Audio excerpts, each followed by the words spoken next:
à tous, donc, je suis Gaëlle Vermillac, je suis pédiatre à l'hôpital Necker et donc je vais vous présenter un travail qu'on a réalisé avec l'AJD, qui est l'élaboration finalement d'un référentiel de compétences associé aux tranches d'âge pour les enfants qui ont un diabète de type 1, et ce référentiel a été élaboré à partir des données des séjours de l'AJD sur l'été 2021. Donc, comme vous le savez, le diabète de type 1, il y a une incidence mondiale qui est en forte augmentation, puisqu'on a 2,5 à 3% d'augmentation par an et 4% par an chez l'enfant en France, ce qui représente environ 9 millions de personnes avec un diabète de type 1 dans le monde, dont plus d'1 million seraient des enfants et des adolescents.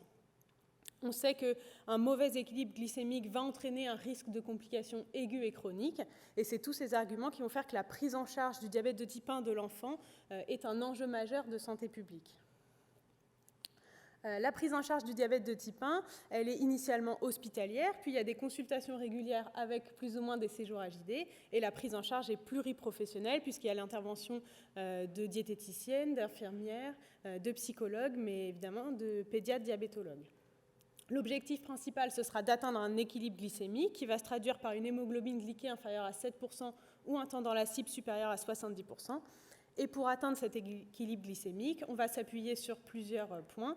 La présence d'un traitement optimal, l'autonomisation de l'enfant et de sa famille, une qualité de vie optimale. On s'appuie également sur les forces du patient. Et puis bien sûr, on va s'assurer qu'il y ait une croissance et un développement de l'enfant qui soit normal. L'OMS, l'Organisation mondiale de la santé, nous explique que l'éducation thérapeutique, l'ETP, ça a pour but de permettre au patient d'acquérir, mais aussi de maintenir les compétences dont il a besoin pour gérer au mieux sa vie avec un diabète de type 1. Donc, l'éducation thérapeutique, ça passe par l'acquisition de compétences qui sont d'auto-soins, c'est des compétences techniques et pratiques qui vont permettre de se soigner, mais également de compétences d'adaptation, qu'on peut appeler également psychosociales, qui vont permettre à l'enfant de pouvoir insérer la maladie dans sa vie. La mise en place de l'éducation thérapeutique, elle passe par plusieurs étapes. La première, c'est d'élaborer un diagnostic éducatif, c'est-à-dire de faire connaissance avec l'enfant et sa famille pour évaluer les besoins et les attentes de cet enfant. Ensuite, on va mettre en place un programme personnalisé, on va réaliser les séances, soit de façon individuelle, soit de façon collective, et ensuite on va évaluer les compétences qui ont été acquises et le programme qui a été mis en place. L'ETP, elle est destinée à toute personne ayant une maladie chronique, quel que soit le stade ou l'évolution de la maladie. Elle doit être faite au moment du diagnostic et puis à répéter tout au long du suivi. Ce qu'on sait que, notamment dans le diabète de type 1, plus on a de connaissances sur sa maladie, et meilleur sera le contrôle métabolique. Donc, l'ETP, ça doit être adapté, on a vu, aux besoins de l'enfant, mais également à son âge. Or, il n'existe actuellement aucun référentiel précis qui nous liste les compétences et à quel âge elles doivent être acquises. Donc, c'est ce qu'on a essayé de faire. En 2017, il y avait déjà eu une première étude qui avait été menée sur 2600 enfants sur les séjours d'AJD de 2016 et 2017. Ça avait conduit à l'élaboration d'un référentiel qui contenait environ 50 compétences, mais finalement, il y avait peu de données sur les capteurs, peu de données sur les jeunes enfants, et puis peu de compétences d'adaptation. Et donc, on a décidé de mettre à jour ce référentiel et de le compléter avec de nouvelles compétences. Donc, nos objectifs, comme je viens de dire, c'était de mettre à jour le bilan éducatif partagé qui est réalisé lors des séjours AJD, de déterminer l'âge d'acquisition des compétences à la fois d'auto-soins et d'adaptation pour les enfants dans le cadre du diabète de type 1, et enfin de créer un référentiel qui listait toutes les compétences spécifiques du diabète de type 1, avec en face les âges d'acquisition. Donc pour ça, on a inclus tous les enfants âgés entre 7 et 18 ans qui ont participé à un séjour AJD en juillet ou en août 2021. La première étape, donc, ça a été de mettre à jour ce bilan éducatif partagé qui est les feuilles roses et les feuilles saumon qui sont réalisées au début du séjour AJD, en y ajoutant des nouvelles compétences et en ajoutant une nouvelle méthode d'évaluation de ces compétences. Donc le bilan il ressemble à ça. Il est rempli par l'équipe soignante lors d'un entretien individuel en début et en fin de séjour avec l'enfant. Les compétences, elles sont listées et elles sont cotées comme acquises, non acquises ou non évaluées. Et en fait, c'est ce bilan éducatif qui va permettre de mettre en place un programme d'éducation thérapeutique personnalisé pour l'enfant. Donc, dans notre mise à jour, on a 10 thèmes pour les compétences d'auto-soin. Donc, on va travailler sur la physiopathologie, la surveillance, l'hypoglycémie, l'hyper, la gestion du sport, les compétences techniques, l'alimentation, etc. Sur ces 10 thèmes, ça va nous permettre d'évaluer environ 101 compétences pour les enfants sous multi-injection et 114 pour les enfants sous pompe. Donc ça se présente de cette façon. On a les grands thèmes en haut, finalement une ligne qui représente une compétence, et en bleu, les compétences spécifiques pour les enfants traités par pompe à insuline. Donc ici, on a les compétences qui concernent la physiopathologie et les connaissances générales, et les compétences techniques. Donc les compétences sont classées de la plus facile à la plus poussée, la plus compliquée. Ça peut aller de être attentif au moment de l'injection de l'insuline jusqu'à connaître l'effet des lipohypertrophies sur la résorption de l'insuline. On a pareil des compétences sur l'hypoglycémie, donc ça va aller de c'est dire quand ça ne va pas jusqu'à explique la conduite à tenir à ses amis en cas d'hypoglycémie. Pareil, on a des compétences qui vont s'adresser aux enfants qui portent un capteur avec la fonction arrêt avant hypoglycémie. Et en ce qui concerne les compétences d'adaptation ou psychosociales, là on a 5 thèmes. Savoir parler du diabète, gérer son diabète, s'informer, construction de soi et puis grandir et devenir adulte. Donc là, ces 5 thèmes, ils vont nous permettre d'explorer 29 compétences. Donc là encore, on a les grands thèmes écrits en haut et une ligne, une compétence, mais cette fois, c'est l'enfant qui va s'auto-évaluer et qui va dire si cette compétence-là, pour lui, elle est très facile, plutôt difficile ou très difficile. Donc, par exemple, dans le thème « Parler du diabète », on peut avoir je trouve que parler de mon diabète à des enfants qui ont un diabète, c'est... » Et donc là, l'enfant va cocher ce qu'il pense. Donc pareil, pour grandir et devenir adulte, là, on va avoir tout ce qui est relatif à la transition dans les services adultes, argumenter mes choix de santé, planifier mon suivi, etc. Donc, pour réaliser ce référentiel, donc on s'est basé sur les résultats, sur les données en fait, des bilans éducatifs qui sont réalisés en début et fin de séjour. Voilà. On a mis plusieurs tranches d'âge, donc 7-8 ans, 9-10 ans, 11-12 ans, 13-14 ans et 15-17 ans.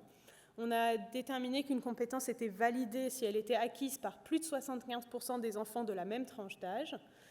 Et enfin, ça nous a permis de créer un référentiel pour les enfants traités par multi-injection et un autre pour les enfants traités par pompe à insuline.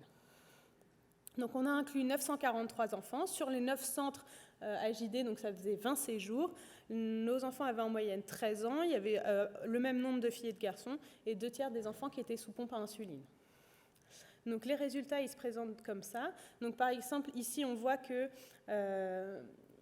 connaît le nom de sa maladie et dit que le diabète a quelque chose à voir avec le pancréas et l'insuline. Ça, c'est acquis assez tôt, puisqu'à 7-8 ans, déjà, il y a plus de 75% de la tranche d'âge qui valide cette compétence.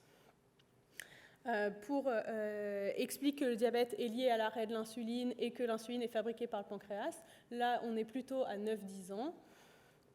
Et enfin, savoir expliquer le mécanisme auto-immun de sa maladie, là, on est un peu plus tard, on est plutôt sur 13-14 ans. Donc on voit qu'il y a une acquisition des compétences qui se fait progressivement selon l'âge. Pour la surveillance, c'est pareil, notamment en ce qui concerne le temps dans la cible, c'est autour de 11-12 ans que l'enfant va savoir regarder le temps dans la cible, connaître les objectifs et savoir expliquer finalement qu'est-ce que ça représente. Et par contre, on voit également que finalement, télécharge régulièrement les données de son capteur. Ça, on n'atteint jamais les 75%. Donc même à 15-17 ans, le maximum, c'est environ 70% des enfants qui vont télécharger régulièrement les données de leur capteur. En ce qui concerne l'hypoglycémie, ce qu'on peut voir, c'est que c'est une des compétences, notamment un des thèmes de compétences qui est acquise le plus tôt, probablement parce que c'est ce qui est enseigné de façon la plus précoce lors de l'hospitalisation initiale, puisqu'à 7-8 ans, déjà, plus de 90% des enfants savent ce que c'est une hypoglycémie, le seuil, qu'il faut manger du sucre et quelle quantité de sucre ils prennent. On attend juste un petit peu plus pour savoir qu'un sucre, c'est pour 20 kg, ça c'est plutôt 9-10 ans. En ce qui concerne la gestion du sport, là aussi on voit que c'est les compétences qui sont relatives à l'hypoglycémie, entre guillemets, qui sont acquises le plus précocement, puisque dès 7-8 ans, l'enfant va savoir que le sport, ça a tendance à faire baisser la glycémie et qu'il faut se contrôler avant de commencer l'activité. L'acquisition, elle reste de façon progressive, puisqu'à 9-10 ans, il va savoir quoi faire en fonction de sa glycémie, c'est-à-dire si elle est inférieure à 120, à ce moment-là, on prend une collation, et s'il y a des cétones, on ne fait pas de sport. Et le fait de savoir que l'hypoglycémie, elle peut être prolongée après le sport, ça c'est un peu plus tard, pareil, 11-12 ans. En ce qui concerne l'hyperglycémie, là on a remarqué des petites différences entre les enfants traités par multi-injection et les enfants traités par pompe à insuline, puisque savoir que la cétonémie, avoir de l'acétone, c'est inquiétant, et qu'il faut faire de l'insuline rapide, c'est acquis vers 9-10 ans pour les enfants sous pompe, alors qu'il faut attendre 11-12 ans pour les enfants traités par multi-injection. Savoir la dose d'insuline rapide qu'il doit faire en cas de cétone, pareil, c'est un peu plus précoce chez les enfants traités par pompe que chez les enfants traités par multi-injection. Et on voit qu'il y a des compétences pareilles qui n'atteignent jamais la barre des 75%, notamment savoir expliquer ce que sont les corps cétoniques et d'où ils proviennent. Ça, on atteint un maximum autour de 70% à 15-17 ans, pareil chez les enfants, quel que soit le traitement. Sur les compétences techniques, là on voit que c'est acquis assez précocement, puisqu'à 7-8 ans, il y a déjà presque 100% des enfants traités par multi-injection qui savent préparer leur stylo et faire leurs injections tout seuls. Et puis, pareil pour les enfants traités par pompe à insuline, puisqu'à 7-8 ans, il y a déjà plus de 75% des enfants qui vont préparer leur matériel de changement de pompe et poser leur cathéter tout seuls. Voilà. En ce qui concerne l'alimentation, donc, que les enfants traités par multi-injection ou par pompe à insuline, repérer les glucides et savoir que les glucides, ça fait monter la glycémie, ça c'est acquis autour de l'âge de 9-10 ans. Et repérer les outils pour estimer la quantité de glucides, ça c'est plutôt 11-12 ans chez les enfants traités par pompe à insuline. Et par contre, connaître et comprendre les ratios glucidiques et savoir modifier ces ratios glucidiques, là on est plutôt autour de 13-14 ans pour les enfants traités par pompe à insuline, alors que pour les enfants traités par multi-injection, on est plutôt autour de 70%, même à 15-17 ans. Ensuite, pour les compétences d'adaptation, on a regardé donc plusieurs choses, notamment est-ce que quand on a un diabète de type 1, parler aux autres enfants qui ont un diabète de type 1, alors, donc du coup, parler aux enfants qui n'ont pas de diabète, ça c'est quelque chose qui est plus difficile quand ils sont jeunes et qui va devenir de plus en plus facile. Parler aux enfants qui ont déjà un diabète ou aux adultes, ça c'est quelque chose qui dès l'âge de 7-8 ans est considéré comme plutôt facile pour plus de 75% des enfants. On a également regardé la compétence faire ses injections ou son bolus devant les autres. Et là, c'est pareil, c'est plutôt vers 9-10 ans que les enfants considèrent que c'est plutôt facile de faire ses injections devant les autres. En ce qui concerne savoir répondre aux questions sur la pompe, sur le capteur, sur le stylo, là, on est plutôt sur 11-12 ans, mais il y a toujours plus de 50% des enfants qui trouvent que c'est facile. Et expliquer les conduites à tenir à mes amis, pareil, à partir de 11-12 ans, ça commence à être plutôt facile. Et il y a des compétences, par contre, qui n'atteignent pas la barre des 75%, c'est-à-dire parler de sa vie avec son diabète, exprimer ses émotions, parler de ses peurs et de ses difficultés. Donc là, c'est plutôt stable dans le temps, c'est-à-dire que c'est jamais très facile, mais il y a quand même plus d'un enfant sur deux qui trouve que c'est facile de parler de sa vie et de ses émotions. Et enfin, grandir, argumenter ses choix de santé, donc savoir expliquer pourquoi on veut la pompe, pourquoi on veut les stylos. Ça, c'est dès 9-10 ans que l'enfant va être capable, va trouver ça facile d'argumenter ses choix de traitement. Par contre, ce qu'on voit, c'est que planifier son suivi, prendre ses rendez-vous, même à l'âge de 15-17 ans, on a quand même 30% des enfants qui trouvent que c'est difficile. Et prendre soin de soi, finalement, même dès le plus jeune âge, et même à 15-17 ans, où on pourrait s'attendre à ce que ce soit un peu plus bas, on a toujours plus de 75% des jeunes qui trouvent que c'est plutôt facile de prendre soin de soi. Donc finalement, on a réussi à créer des référentiels de compétences associés aux âges qui comprennent 130 compétences pour les enfants traités par multi-injection et 140 compétences pour les enfants traités par pompe à insuline. Donc notre référentiel, il ressemble à ça. Donc on a les grands thèmes écrits en haut. Donc ici, c'est les compétences d'adaptation pour les enfants traités par multi-injection, avec les thèmes sur la gauche et les âges d'acquisition sur la droite, avec une couleur par tranche d'âge. Et pareil pour les compétences d'adaptation, on a les grands thèmes sur la gauche et les âges d'acquisition sur la droite. Donc finalement, ces référentiels de compétences, ils vont être à destination des soignants et des familles et ils vont permettre de guider l'évaluation des connaissances de l'enfant. Ils permettent d'aborder tous les thèmes et tous les aspects de la vie de l'enfant avec un diabète de type 1. Alors, les tranches d'âge, elles restent indicatives puisqu'on a placé le seuil à 75%. Donc, il faut se rappeler qu'il y a quand même toujours 25% des enfants qui ne maîtrisent pas ces compétences lors de la tranche d'âge d'acquisition. Ce référentiel, il va notamment servir à valoriser les connaissances de l'enfant et il va permettre d'apprendre au bon moment et au rythme de l'enfant. Donc c'est la première fois qu'il y a un référentiel qui est créé qui regroupe un aussi grand nombre de compétences et qui associe les âges d'acquisition avec l'intégration de compétences d'adaptation à l'intérieur. Donc ce qu'on aurait pu faire également, c'est de mettre en lien l'acquisition de ces compétences avec l'hémoglobine cliquée de l'enfant.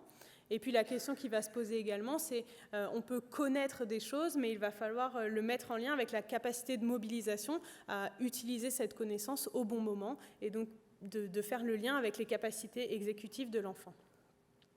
Donc la suite, ce sera de publier ce référentiel pour qu'il puisse être utilisable par le plus grand nombre. On aimerait bien compléter les données sur les enfants qui ont moins de 7 ans et enfin bientôt intégrer les compétences qui concernent la boucle fermée.